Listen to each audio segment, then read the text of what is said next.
Hey guys, Hamsterwheel here with a new video, and welcome to episode 2 of Gearing for Dungeoneering. A video series where I show you what gear you can get for your freshly dinked level 70, so you can do your part when you're going to farm dungeons to eventually make your way into raids. Today we're going to check out what gear you can get for your elemental shaman. So without further ado, let's get started. So as of right now, this elemental shaman has definitely some room for improvement. With lackluster spell damage and crit rating, and when we put it to the test, it manages to pull a respectable 640.7 DPS, which is definitely not bad at all, and this shows the strong sides of elemental shamans, which is that they can do decent DPS even with crappy gear. Still though, there's a lot of room for improvement, so let's once again work our magic, and there we go. That's much better. Alright, now let's get the obvious out of the way. Are we going to win any beauty contests with this gear? Not really. Is it very functional though? Absolutely, and you'll see that at the end of the video when we're going to do a DPS test with this gear compared to what we got before. But first, let's talk about what items we have and why we got set items. And starting off with the Shamanistic Helmet of Second Sight, a male headpiece with 12 stamina, 15 intellect, 3 sockets, a socket bonus of 5 spell damage and healing, and 24 spell crit rating, 35 damage and healing, and 4 mana every 5 seconds. And as you can see, I just slapped some crit gems in there. And that's because crit is king for elemental shamans. So that's why I have 3 crit gems in there, rather than going for maybe a bit of spell damage and getting the socket bonus. I just went full crit. And as you can see, it's a pretty darn nice headpiece, and it's actually on par, or sometimes even better, depending on the gems, what you can find in heroic dungeons. So it's definitely worth picking up. There is one problem though, and that is, in order to do this quest, you're going to have a flying mount, which is quite a bit of a money sink if you just dinked to level 70. What you can do is you can also get yourself a warlock friend to summon you to the separate island when you need to kill the mob. Or what you can also do is get the alternative that I decided to throw in. It is a very cheap alternative, but it's also a pretty effective one. And that is the Battle Mage's Helmet with 25 stamina, 18 intellect, 26 spell crit rating, and 30 damage and healing. So as you can see, not as good as the Shamanistic Helmet of Second Sight, but still a decent headpiece for an elemental shaman, and a very cheap and simple alternative if you don't have, let's say, a flying mount yet. You just don't have the money, so you can go for that instead. Then we move on to the necklace, which is the Torque of the Sethic Prophet. Just like my Balanced Druid, I decided to go for this item because it's pretty easy to get and it has really good stats. 18 intellect, a pretty good 21 spell crit rating, and 19 damage and healing. And especially that spell crit rating is going to be really good for your elemental shaman. And like I said in the Druid video, it's pretty easy to get. All you need to do is complete a quest in Sethic Halls, which requires you to free a mob right after the first boss, so it's pretty easy to complete, and it's a pretty sweet necklace if you ask me. Next up, the shoulders, which are the Spalders of the Tornheart. Cloth shoulders with 7 intellect, 8 spirit, 10 stamina, 18 crit rating, and 40 damage and healing. Now yes, this is cloth, and as elemental shamans we can wear mail, but this is PvE, we're doing dungeons, armor doesn't really matter that much, and the stats on this thing are pretty goddamn good for elemental shamans. I mean, it has 18 spell crit rating and a massive 40 damage and healing, which is just pretty damn good on its own.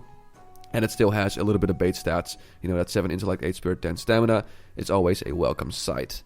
Now, this does involve the Tempest Keep quest chain, which, if it's not out yet on your server, I have a cheaper alternative for you to get. And those are the Otherworldly Pauldrons with 9 intellect, 12 stamina, 23 spell crit rating, and 26 damage and healing. So in terms of stats, not as good as the Tornheart Spalders, but still pretty decent. And hey, these at least have some good armor on it compared to the cloth shoulder, so there's that. And they're very easily obtainable, so that could be your alternative if you cannot get those Tornheart shoulders just yet. Next up, the Cloak, which is the Ogre Slayer's cover. Now, I went for a different one with my Balanced Druid, and that's because this one has a lot more crit.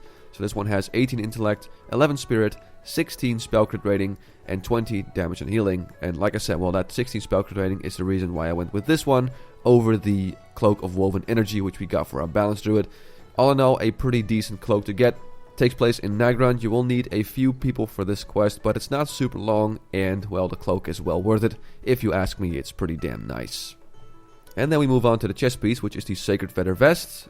10 spirit, 13 intellect, 15 stamina, 14 spell crit rating, and 42 damage and healing.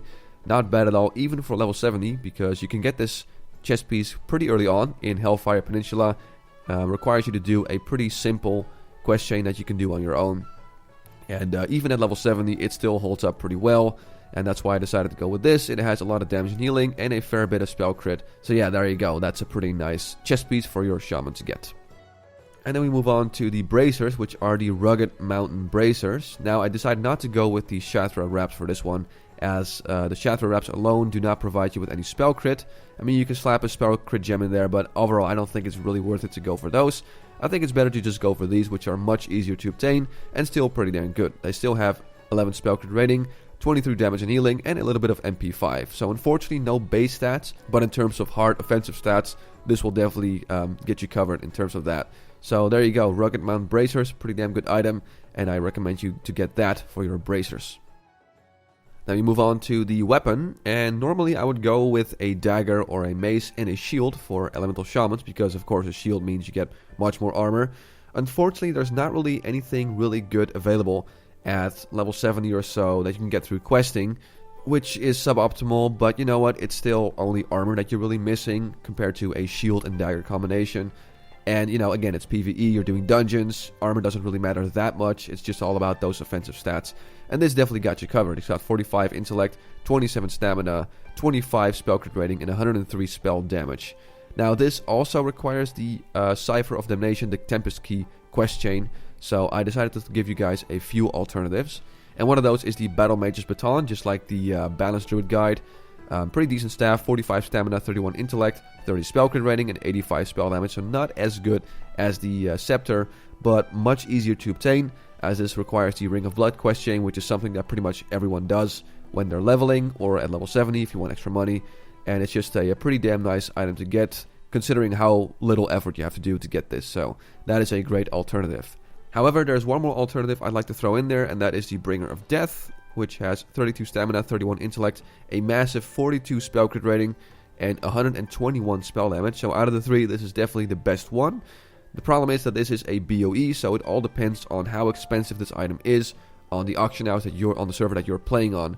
So if you can pick this up for cheap, definitely go for this, as it has a lot of spell crit rating, which is really good for elemental shamans, and of course more damage and healing than the other two staffs. However, if it is really expensive, I'd advise you to just keep your money, spend it on something else, like let's say your flying mount or something else, and just go with either the Scepter or the Battle Mage's Baton. They're not as good, but they'll still be pretty damn decent and allow you to do some decent damage. Alright, now in terms of totems, we got the Totem of Lightning, which is a totem that reduces the mana cost of your lightning bolt spells by 15. Not super effective, but still quite decent. Unfortunately, when it comes to getting items through quests in the Burning Crusade, when it comes to your totem, there's unfortunately not a whole lot of choice out there, so this is pretty much the only one you can get through questing.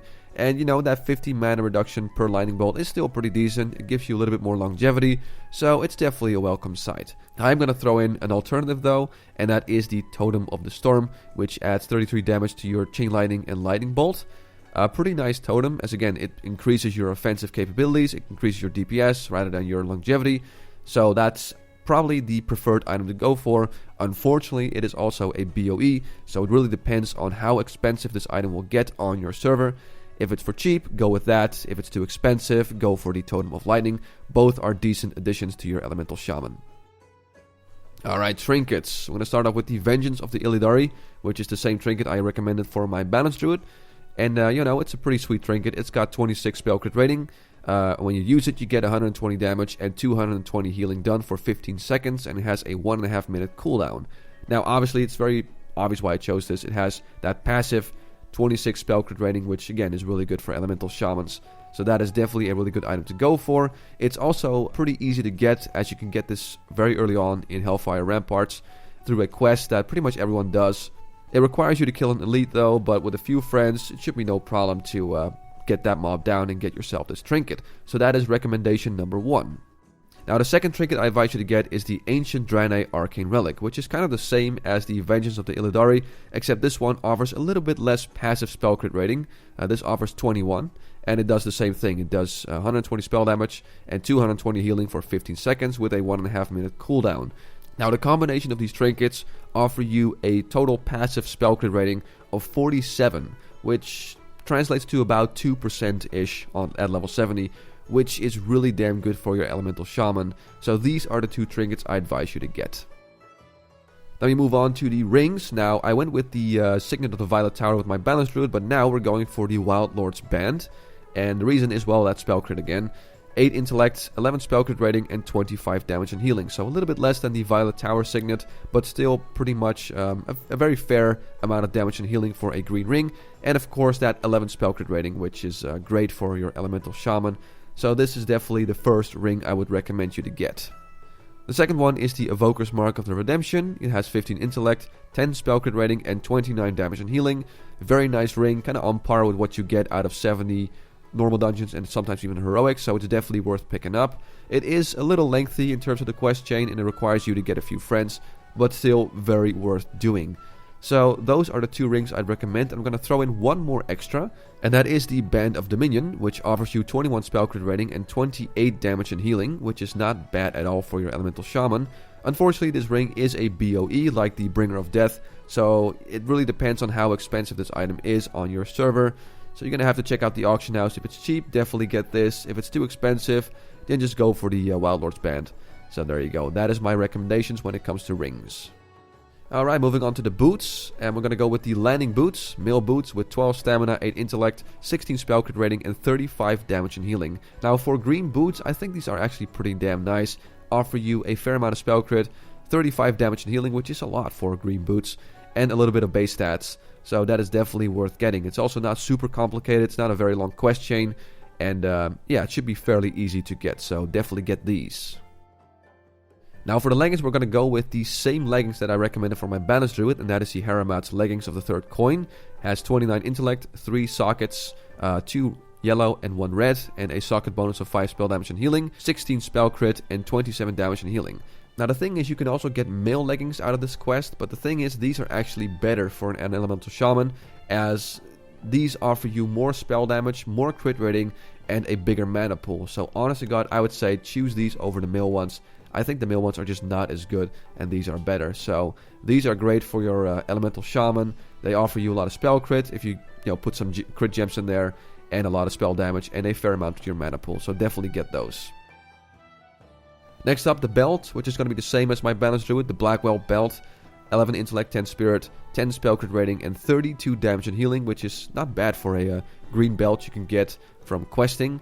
It's a fairly short quest chain, not super complicated, and it offers you a lot of nice offensive stats.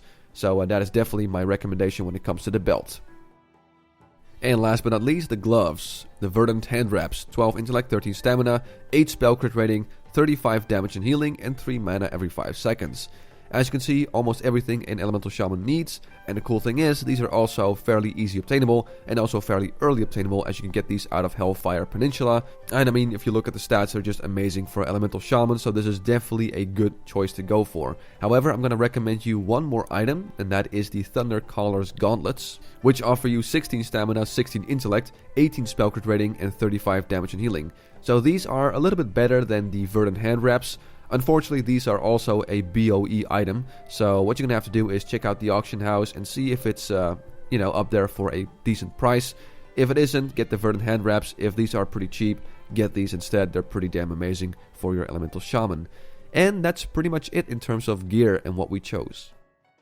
Okay, and after all that gear, we now have drastically improved the stats of this Elemental Shaman. As you can see, we didn't have a huge bump in damage and healing, though an extra 163 is definitely not bad, but the biggest bump is in crit chance. We have almost 10% extra crit chance with spells, and like I said, crit chance is really beneficial to Elemental Shamans, and it's how they will last much longer in boss fights, as they want to ideally have their clear casting up at any given time. Apart from that, we had a very little drop off in terms of MP5, so all in all, things are looking pretty damn good. But what does that mean for our DPS? Well, first we did 640.7 DPS, and now we're pulling a very impressive 957.3 DPS, which is pretty much on par with what DPS you should be doing in tier 4 raids, so that's amazing. And this means we increased our DPS with 49.4%. So after a couple of quests and very little money invested, we had a massive jump in DPS, and we should be able to leave other DPSers in the dust when we start doing normal level 70 dungeons and heroics. And there we go guys, another gearing up video in the pocket. As always, I want to thank you for watching this video. I'm Hamsterwheel and have a good one.